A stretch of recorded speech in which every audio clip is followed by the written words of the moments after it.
Roma Wines present Suspense.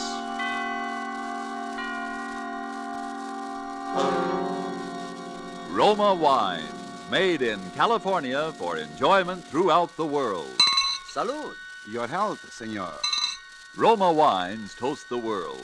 The wine for your table is Roma Wine, made in California for enjoyment throughout the world. This is the Man in Black, here to introduce this weekly half hour of Suspense. Tonight from Hollywood, we bring you as star Mr. Orson Welles.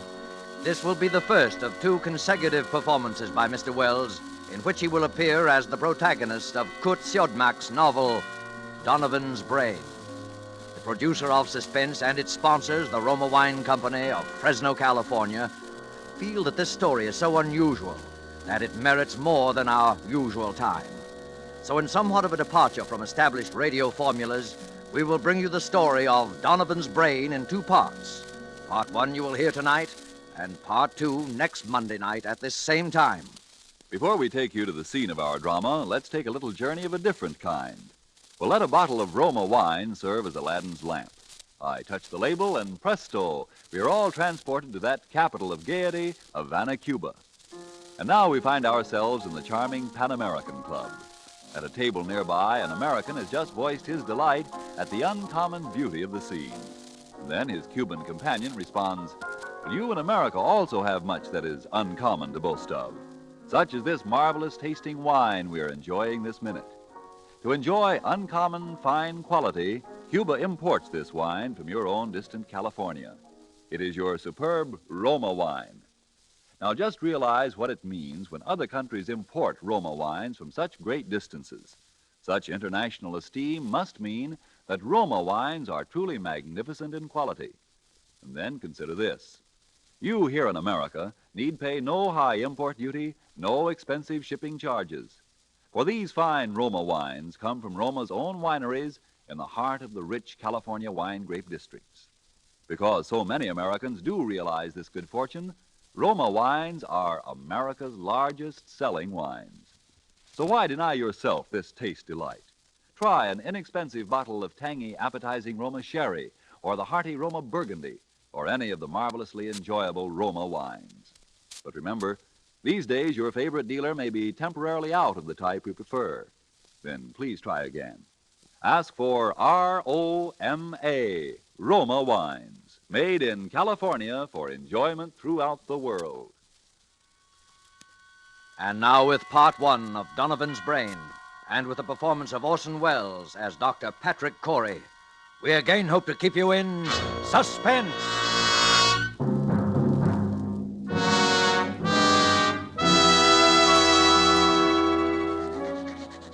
As I sit now outside my laboratory door writing under the heading Experiment 87, this final entry in my casebook, I know that these are the last words I shall ever write upon this earth. I neither ask nor expect forgiveness now or hereafter. But for those who seek some explanation, I refer them simply to this casebook. Let them read it carefully from its first entry on that ill-starred day of July the 13th.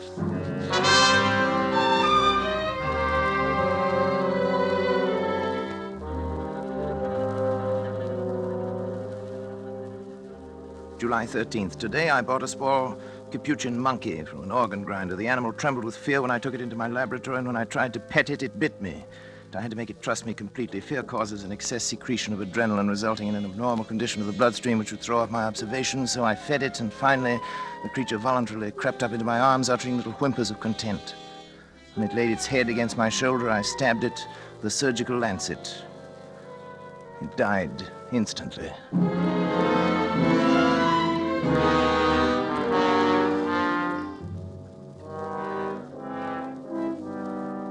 Well, David, what do you think of it? Well, it's pretty amazing, all right. See what I've done, don't you? I think so. You think so? Good Lord, don't you know? Well, after all that, I'm only a second-year medical I know, student. but what of it? I was a second-year student. Who is it? It's me, Janice. Come in, darling. Patrick, Dr. Schrott is here to see you. Oh, come on in, Doctor. You know our son David, of course. Yes, of course. How are you, my boy? Fine, thanks, Doctor. Well, Patrick, hard at it as usual, I see. Patrick, you didn't eat the lunch I sent in to you. What is it this time, Patrick? A brain. What? A brain, a monkey's brain. Oh, What about the brain, Patrick? I've been trying to see how long I can keep the tissue alive. Oh, is that it in that jar? There's considerably more to it than just a jar, though. Want to see how it works?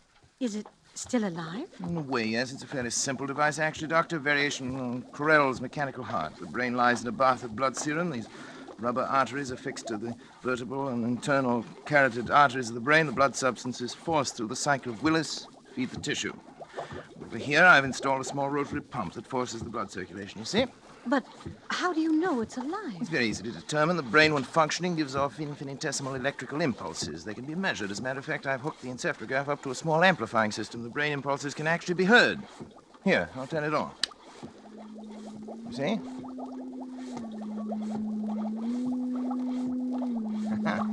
Quite effective, isn't it? Yes, it's effective. And it's wrong, Patrick. Terribly wrong. I've tried to tell him, Dr. Schratt. In heaven's name, what's wrong with it? Oh, Patrick, you and your mechanistic philosophy, trying to reduce life to a mere matter of chemicals and test tubes. The origin of life is from a higher domain than that, Patrick. And you're profaning. Nonsense. You can't stop the progress of science. Every discovery of whatever kind is a step forward. If I can prove that the brain can perform certain functions outside the body, who knows where we may be able to go from there? Oh, Patrick, how do you know that thing in there doesn't feel pain? How do you know it isn't writhing in agony? Brain tissue itself is insensitive, you know that? Just a feeling. Look. I'll switch on the encephalograph. See? There. Notice the faintness of the amplified alpha rays. Notice the comparatively slow rate of pulsation now. Notice what happens when I tap on the glass jar. See?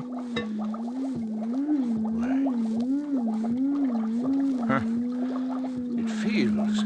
It thinks. I wouldn't go so far as to say that, but it certainly shows marked reaction to an external stimulus. I wouldn't have believed it possible. The trouble with you, Schrott, is that you don't really believe in science. Have it your own way, Patrick. That's when you can manufacture love and sympathy and kindness in a test tube. I'll be back. You leaving, old boy? Yes. Patrick. Do me a favor, Patrick. Shut off the pump and let that poor thing in there die. Let it die. Oh. If it were within my power to grant, that little brain would live forever.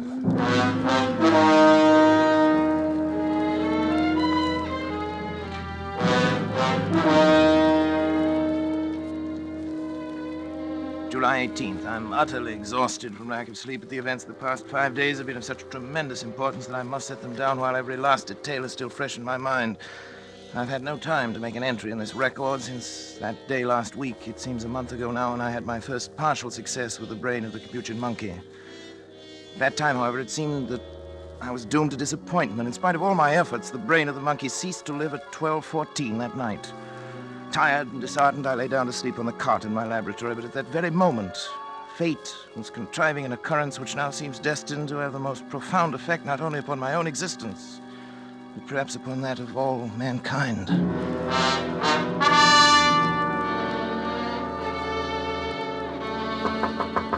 Hello? Hello, what is it? Dad! Oh, David, come in. What's the matter? It's Dr. Schratt. There's been an accident or something. He's pretty upset. All right, I'll come. Oh, Patrick. Patrick, Sean. thank heavens, my boy. What's the matter, old boy? There's been a plane crash on the mountain. Only one of them was left alive, and I've brought him this far, but he needs an immediate operation. Sorry, that's your job. You're county physician. Patrick, it's multiple fractures of both legs. The arteries are severed, and the legs will have to be amputated. You're not in any shape to do the job. Well, Well, that's not my fault. Take him to the Phoenix Hospital. I'm not going to take responsibility. I'm it's sorry. too I far. really can't We'd help never it. get there in time. Patrick, please, it may mean a man's life, and Your job as county physician. No, I'm not thinking of that, but it's an important man. William H. Donovan. Donovan? The Wall Street Donovan? Yes. You've got to help me, Patrick.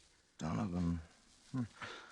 What are his chances? About even if we hurry. Well, bring him in. Oh, thank you, Patrick. Thank you. You'd better get some things on, David. You may have to help. Yes, and we'll use the laboratory table. Before you go, put the instruments in the sterilizer. And don't forget the Geely saw. Right. Oh, but... But what? As thought the Geely saw was only used for... For brain surgery. Not always. Hurry. They'll bring him in now from the car. Okay, Dad. In here. That's right. Easy does. Around the table, please. Yes, Doctor. Easy. You better get yourself a gown and gloves, Doctor, right over there. You won't have time to scrub. Yes, thanks, Doctor. Too bad, isn't he? Pulse rapid. Heart very faint. I wasn't sure when David, Yes, half Dad. cc of adrenaline, David, 1 to 1,000 intravenous. Right. You men can go now. Is there anything else we No, can do? thank you. Patrick, don't you I'd think... rather we were alone if you don't mind, gentlemen. Yes. Good night, then, Dr. Schratt. Doctor. Good night. Good night. Now, David, if you remove the blanket from his legs, that's it. All right. You see? Fortunately, a forest ranger got to him right after the crash and had sense enough to put a tourniquet on each leg. Even so, Sure. We'll get it. Sure. What's he saying? something like sure. He said it over and over. I hadn't realized he was deformed. It doesn't show as much in his pictures. Patrick, don't you think we ought to begin? No, there's no use amputating those legs. No use. He'll be dead anyway by morning. Well, won't it?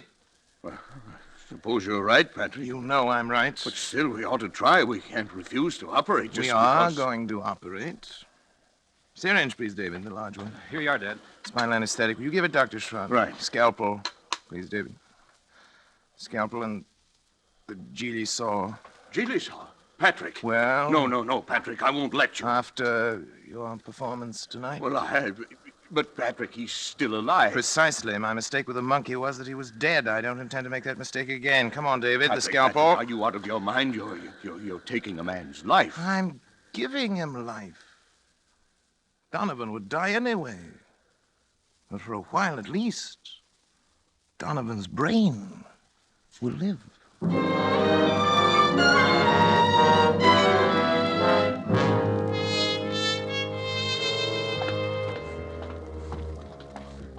We'd better hurry. They'll be coming for the body pretty soon. You can go now, David. I David, think I will, then.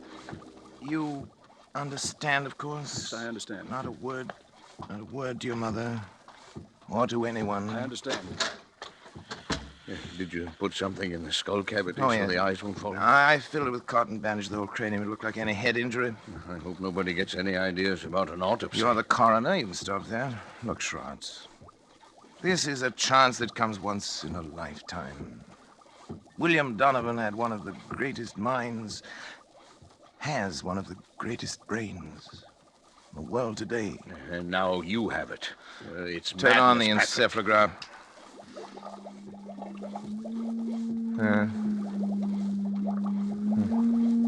Simple Alpha waves, That's of right. course. No different from the monkeys. You can't take a human brain out of its body and expect it to function. I suppose not, but...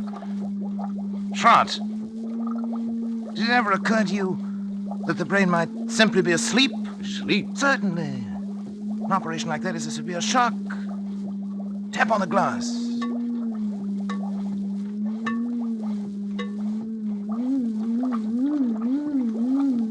Good Lord, Patrick. Delta waves. It was asleep. You woke it up. It's actually conscious. You see, the three of us.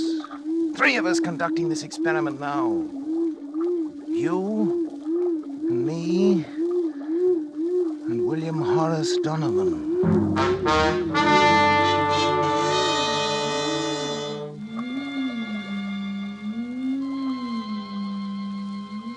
July 25th, I moved my bed into the laboratory, but I've scarcely slept in 6 days. There'll be no longer any doubt that the brain responds like a sensitive seismograph to vibrations near it, including the sound of my voice.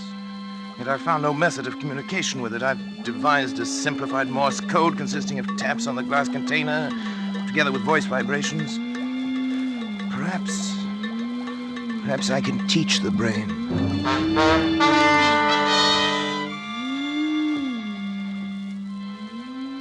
July 30th, Schrott has come to stay with me, half out of a feeling that he shares with me a common guilt, half out of scientific curiosity. I've scarcely seen him, and both David and Janice have been avoiding me, not that I really care. They've been tapping out my code on the side of the brain's container endlessly, day and night, over and over, 1,000 times, so that a baby could learn it, if the brain can learn. I sleep only when the brain itself falls into exhausted slumber. When it wakes again, I resume my tapping.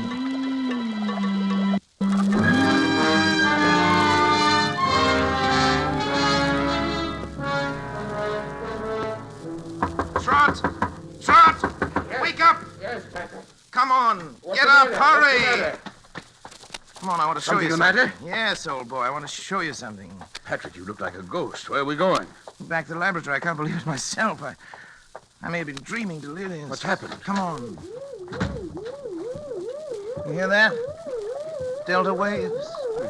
Seems disturbed. You've got to check my observations for me. If my reasoning is wrong, tell me. I can't be sure of anything anymore. Yes. Now listen carefully. You know that I've been trying to communicate with the brain in code. Now, if I were able to cause a distinctive pattern of the brain's delta waves by a specific command in code, if the brain responded with the same pattern of sound each time I issued the command, it would prove that I'd succeeded in communicating with the brain, wouldn't it? Yes, Patrick, I think it would. Now, listen.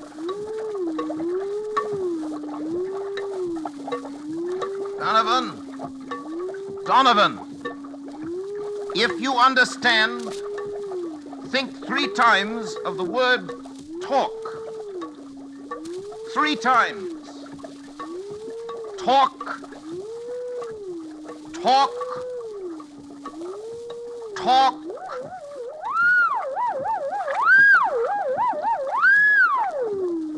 It answered. It spoke. Then I'm right. It's true. This thing has learned to talk. To talk.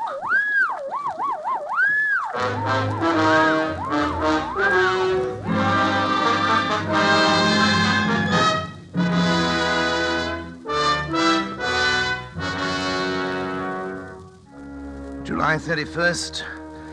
Schratt is romanticizing, of course. The delta pattern is so infinitely complex that it'd be utterly impossible ever to break it down into specific words, yet that it understands me, that it's trying to communicate with me, is certain. Schratt suggests mental telepathy, that I try to make my mind a blank, as the mediums call it, while at the same time increasing the energy content of the plasma that feeds the brain in the hope of stepping up the brain's electrical potential as one would step up the power of a radio station.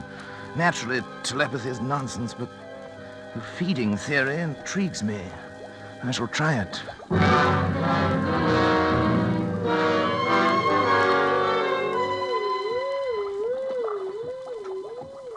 August 12th. Notice today for the first time 2 distinct nodules of new brain cells on the frontal lobex. Electrical potential has increased to 510 microvolts. I've begun smoking cigars. Although I've always hated cigars before. Nerves, I expect.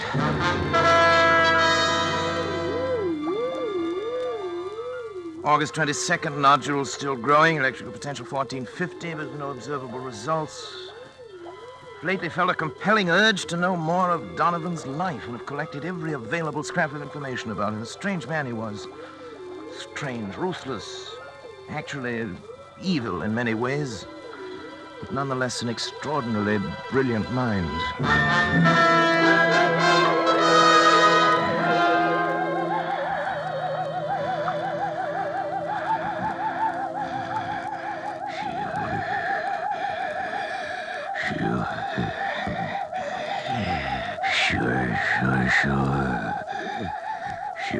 Sure.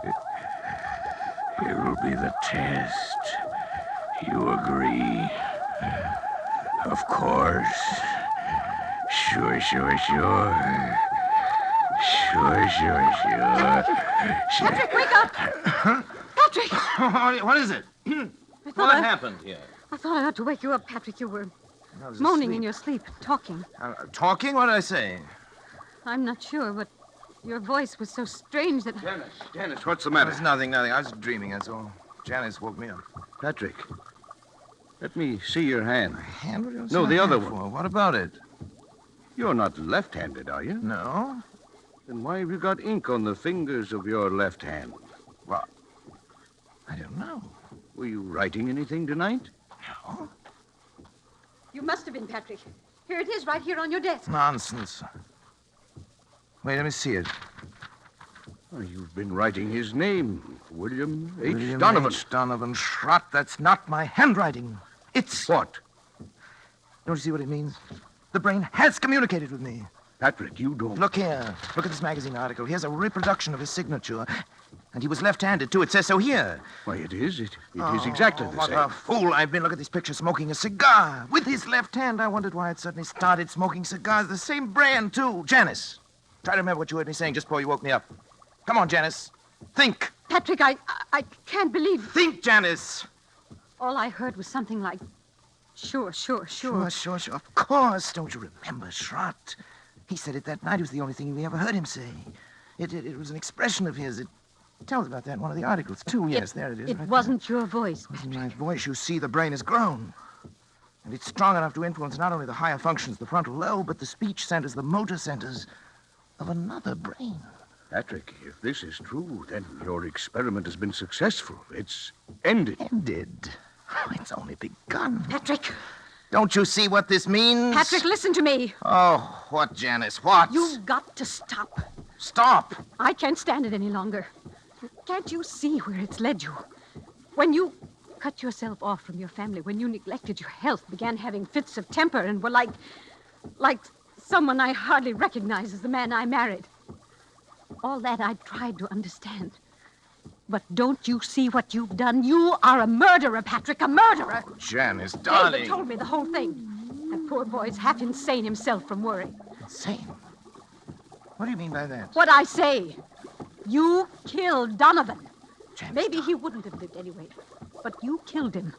And now this thing has gained such power over your mind that it can make you do things you don't even know about. For all you know, it could make you do anything. Anything. You've got to choose, Patrick. Oh, Janice, please.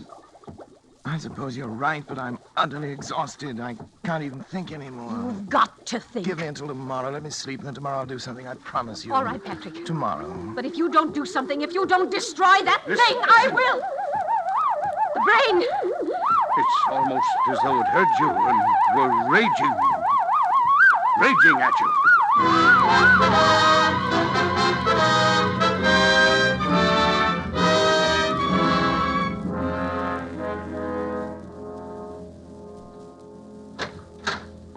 This way, please, Dr. Come Corey. on, darling.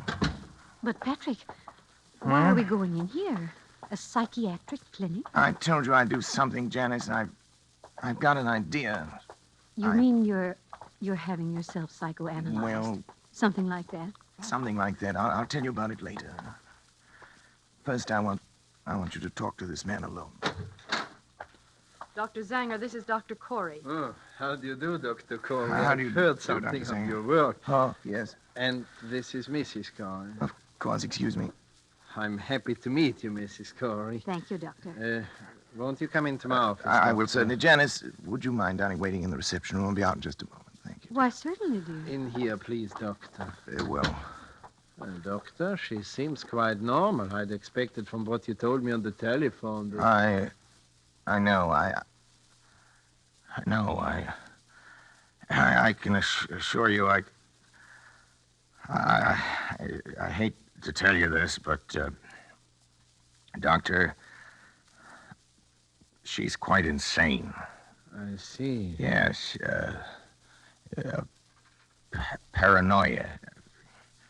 She's always been, jealous of my work. And, well, last little while she's got a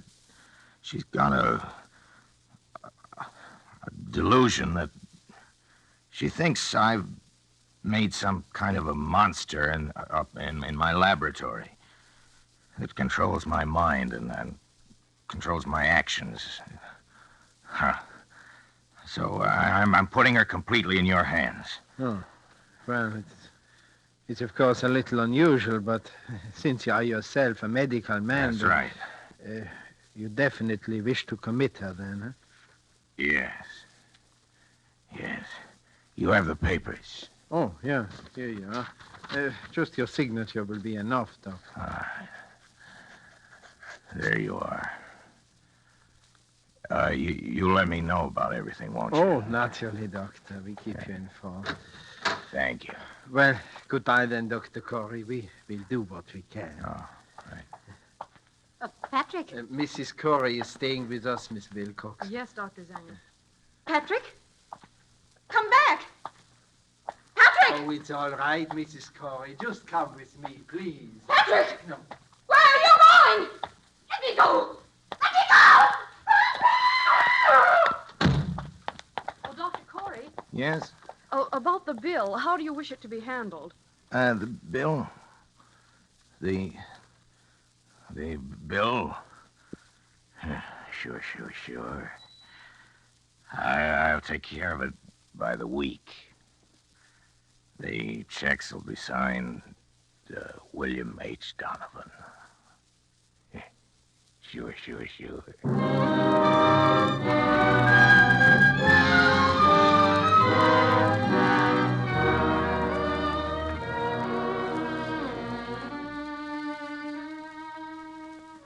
August 20th. It's nearly 3 weeks now since Janice went away. I can't understand how she could have left me just when I needed her most.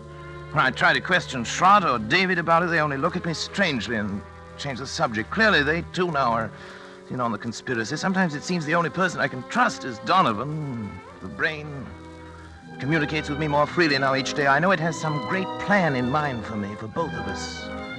I'm waiting, patiently waiting.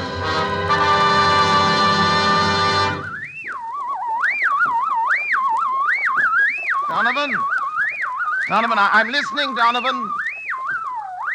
Don't be angry, Donovan. I'm trying to understand. I'm listening, Donovan. I'm listening. I'm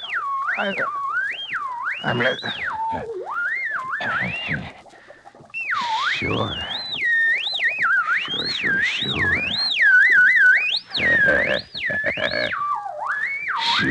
Sure.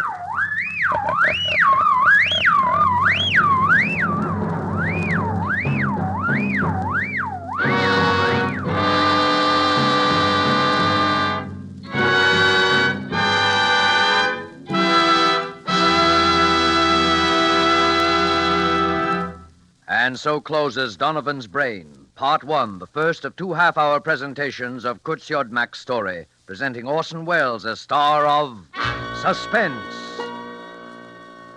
Suspense is produced and directed by William Spear. We sincerely hope you enjoyed the performance of Orson Welles and that of the whole cast tonight in our Roma suspense play, and that you'll make a note to be sure not to miss the completion of this story next week. The Roma Wine Company would like to express its thanks for the many letters of appreciation from listeners which we are constantly receiving, saying how much you enjoy these broadcasts. And here's a thought. To discover the enjoyment these suspense programs offer, you first had to sample one. And so you must first sample one of the many delicious Roma wines to discover for yourself their wonderful taste and quality, the excellence that makes Roma America's largest selling wines. You'll discover, as have other millions before you, that Roma wines are super quality, are super tasting, and are super easy on your pocketbook, too, costing only pennies a glass. Be sure you get R-O-M-A, Roma wines, made in California for enjoyment throughout the world. The greatest and most profitable investment you can make in your country's future is to buy war bonds. Don't forget, then, next Monday, you will hear Part 2 of Donovan's Brain, starring Orson Welles, in the completion of this remarkable tale of Suspense. Presented by Roma Wines, R-O-M-A, made in California for enjoyment throughout the world.